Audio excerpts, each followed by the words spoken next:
Masyado kayong war freak. Bakit kayo ganyan? Uy, Jopay, huwag ka magalit. Pinagtanggol ka lang namin, ano? Oo nga, para kaya sa'yo yung ginawa namin. Pero, Che, galing mo kanina, ibang klase ka. Napuruhan mo si Miss Tisa, punit yung anit, eh. Kita ko kanina eh. Uy, mas magaling ka. Eh, pwede mo nga sila pagbuhunan lahat, eh, no? Ang saya-saya niyo pa. Eh, nakakaya na nga yung nangyari kanina. Ikaw naman kasi, Jopay, bakit ka nagpataba ng ganyan? Natutokso ka tuloy. Bakit ba? Kasalanan ko bang maging mataba? Cute naman ako di ba? Cute ako. Oo, cute. As in cute ang baboy. Oink, oink. Uy, Crystal, grabe ka naman. Para kang hindi kaibigan magsalita. Nagsasabi lang po ako ng totoo. Aminin mo na kasi, Jopay, kaya ka tumaba ng ganyan dahil kay Winston, no? Pwede ba, Crystal? Huwag na nga natin isali si Winston sa usapan. Nananahimik na nga yung kaluluwa ng tao eh. Eh, bakit naman hindi? Eh, si Winston naman talaga ang dahilan.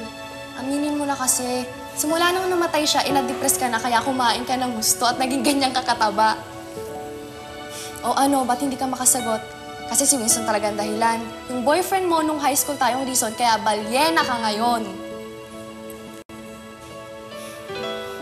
Hindi! Hindi totoo yan. Sinungaling ka.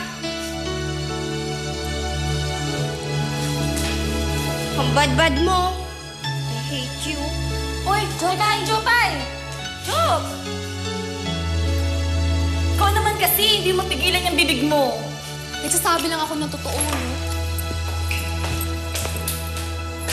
Maldito talaga ng kaibigan mo? Ay, naku, kaibigan mo din yan, di ba?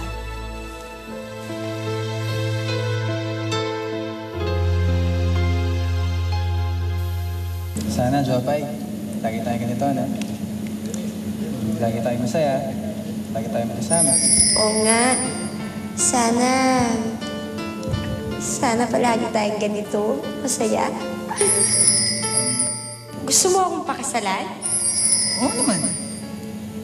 Oh, ano? Deal? O sige, pagka-graduate natin, papakasal ako sa'yo. Talaga? Yes!